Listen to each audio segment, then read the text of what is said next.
My brother.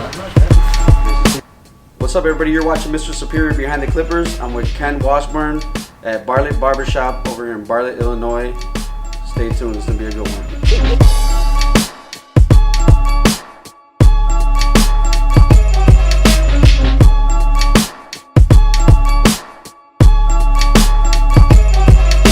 Everybody, you're watching Mr. Superior Behind the Clippers, and I'm right here with Ken from Bartlett Barber Shop, and also the instructor for Pivot Point Academy. How you doing today, man? I'm doing good. Thank you, Anthony, Mr. Superior, for having me on the show. Yes, I sir, appreciate man. it, man. Man, thanks for having us out here, man. It's an honor, man. It's my pleasure. Anytime, man. Yes, sir, man. So, to begin with, how'd you get started cutting hair, man? Well, it's a weird story, actually. I didn't know I wanted to cut hair. I moved up from Oklahoma to Illinois to take care of my grandfather. A year later, my sister-in-law and my brother moved up, and my sister says, "You don't like what you're doing, do you?" I said, "No, I don't really like what I'm doing." I was managing a restaurant. Oof. Wow. At 19, I was like, so I was doing well. I had gotten promoted to training manager, and they had brought me to the Indianapolis market, and I was running the highest and lowest volume store for that chain. But it was just too much. So then she said, "Hey, why don't you come with me to Pivot Point, take a look at it?" And I said, "Well, sure, why not?" I went there, and little did I know, 4 months into the program, I signed up, no big deal. 4 months in the program, I was like, I got on the floor, took my first client out of the whole entire class, and I said, "This is for me." You loved it? This is me, yeah. I said, "This is for me, yeah." Wow, man. So from there, you went to start working at barbershops?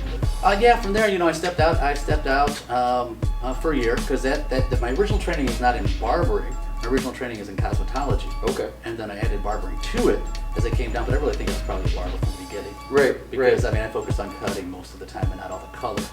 But I went to work for a shop for a little over a year. Did really well, but it just wasn't my scene. That shop was more upper class, and I'm more of the casual, laid-back kind of everyday shop type person. Yeah. So I stepped away.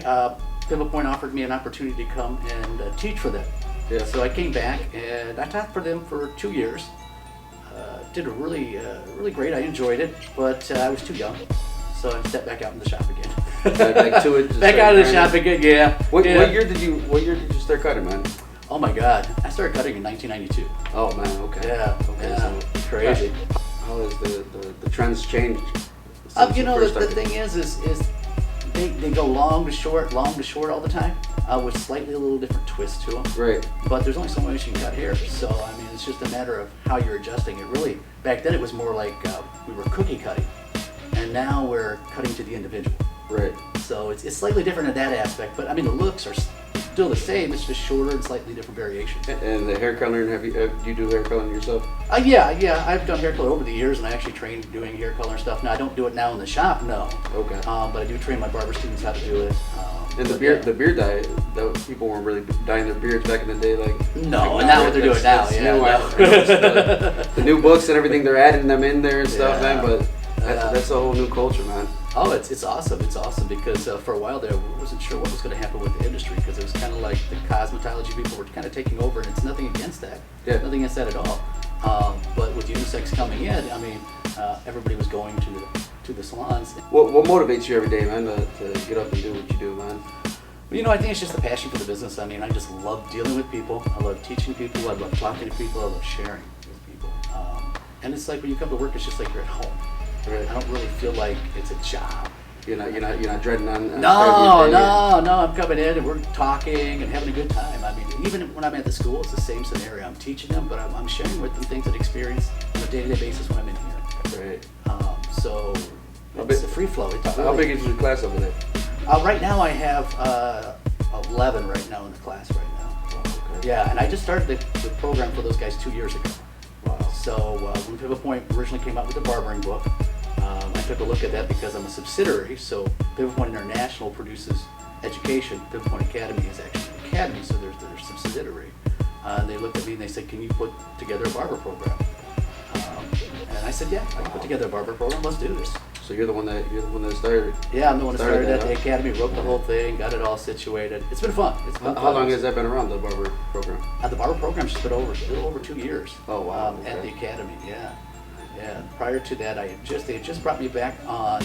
I left for, I left in 2015 because I was with them for 20 years, international part, and then the academy part. I came back 2017, the end of 2017, and right at the beginning of 2018, they asked me to produce the Barber program for the school. So I put that together. Is it a lot of female barbers in your class Yeah, as you well? know, the interesting thing is my first class when I started that Barber program, I had 8 students, the first Barber program that I ran through with them, and they were all ladies. Wow. So Yeah. all yeah. my first 8 students were all ladies. That's awesome. There's So so it many, was great. There's so many ladies that are, that are interested in hopping into the barber world, because you got to do both, Oh, that's what it's about. You got to be able to do, It's not about being male or female, it's about being a barber. Right. You know what I mean? Right. There's so much. Yeah. There's so much to it, man. And I'm assuming the vibes here at the barbershop are pretty laid back, right? Yeah, actually, the vibes are really cool. We've got such a mix of a clientele at the shop here. Yeah. A variety of different cultures, which is crazy and exciting, because you get all kinds of different opportunities. And then the group is great because we're a mix of different cultures at the shop too itself. So it's great. I mean, they're just fun to be with. How long have you guys actually been here for? A little over 3 years the shop has been open Okay. here. So you guys A little over 3 years, 4 years, 3 years. You guys are fairly, Yeah, you somewhere guys are around fairly there. new then, huh? Yeah. But Yeah. the clients here, man, you got your regulars over Yeah, here. we got our regulars that Those are come great in, clientele. and then we're continually building, so that's the nice part, The owner now that has a shop, she just bought it a little over 2 years ago Awesome. from the other owner that originally created the shop here. Okay. So we just built it from there, The other one grew it and decided it wasn't for her. Right. And it was a female that owned the shop, and our current owner is a female. Her and her daughter actually own the shop. Awesome. So yeah, it's great. Is there a lot of competition in the area now, or? Well, it's starting to build up more than what it was before. So yeah, we're getting more and more people, which is exciting. I Yeah. mean, with our barber business booming, that's to be expected. Yeah. I mean, shops have to open up, you know what I mean? Yeah, You can only yeah, they fill got so to. many people in one shop. you know? Yep. Yeah. Everybody's getting fitted up, and everybody's Yeah. all over, man. Yeah, and it's great seeing all the young people come in. I mean, really, it's what it's all about.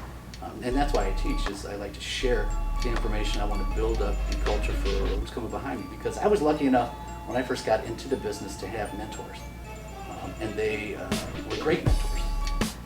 And that's what it's about. So Who were some people that you looked up to?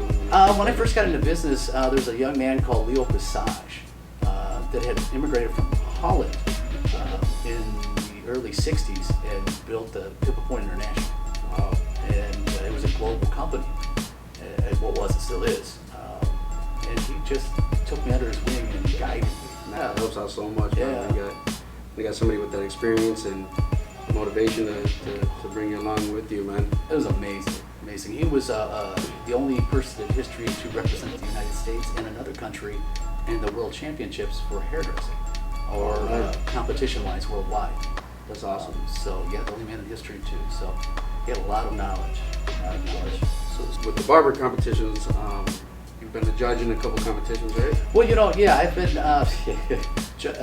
competition has been with the Pippa Point company that I was with, and still am with now. They're big on competition, so it's all about competition. So at a younger part, when I was first with them, I started coaching competition. We had some international people that would come over because we were an international company and would train us. A different world champion hairstylists would come over and train us, and then we would actually train our students for competition. Wow. And about, I think it was like 96, I produced, 96 and 97, I was working with the United Cosmetology Association. And I produced 2 competitions with those guys for 2 years. So that was fun and exciting. We focused mainly on the students for that competition. Were you getting coached when you first started competing?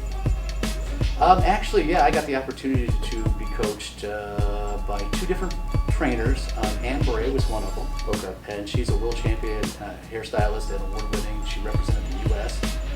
In the World Championships. Then a young man from New Mexico, Emmanuel, I'm sorry, I always say his name, Manuel. It's Emmanuel Rodriguez, which is another U.S. champion, and trained several different countries for the World Championships. Advice would you give to any upcoming barber in the industry that's just getting started? And I know you do that all day. No. It's I say all the time is find a mentor.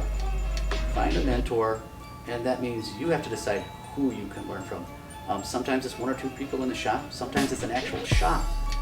You go there and you learn everything that you can from those people that are in there, and become camaraderie. And then when it's time to leave, you find another spot where you want to learn something else, and you go to that spot. Or the same thing with a mentor, finding that mentor within that shop or within the industry. Get everything you can from them, because it's older people like me that are willing to give you everything if you want it. All you gotta do is ask. All you gotta do is ask, and I'll give you anything. You know, anything that I can, because I'm not gonna keep it forever. And that's something I learned from Leo Passage and another lady, Teresa Papilla, that I worked with, that was another trainer of mine, is that you're not keep it. You can't keep it, because you're gonna move on. You're gonna go elsewhere. You know what I mean? Yeah. We're not here forever. And So we have to share it so that it stays within the industry and just grows. So that's true love for the barber game, man. It's just deep. Yeah. Yeah, it's true love for the industry. You know, it's more than just us individually in each shop. You know, there's a whole industry, man. And That's what it's about. I mean, we can't keep it up and keep going without somebody supporting it. Yeah. You know. So really, it's just finding a mentor, finding those people that are going to give you what you need. Man, that's deep, man. Yeah, it's crazy. It's crazy. Sometimes people take me like, you're a little too serious. I'm like, well, sometimes I am. You gotta be, You know, man. sometimes. Yeah, you gotta take it. You gotta take what you do out here serious, man. Yeah. Well, that's what it is. I mean, really, it's a career. Yeah. It's a career. It's not a job. It's a career. Right. And like I say, it feels like it's at home and it's at home, but at the back of my mind, I always know that it's a career because it has given me everything that I've had in life. Yes, sir. You know, Yeah. if I hadn't done that, how else would I be? Right. You know, would I still be doing it? There's so many people that hate what they do. You know, I can't say one day that I actually dislike You what live I your do. life. You live your life the way you want to I- every day, man. And you wake up and And that's the benefit of being that barber, man. I can pick up and go anywhere.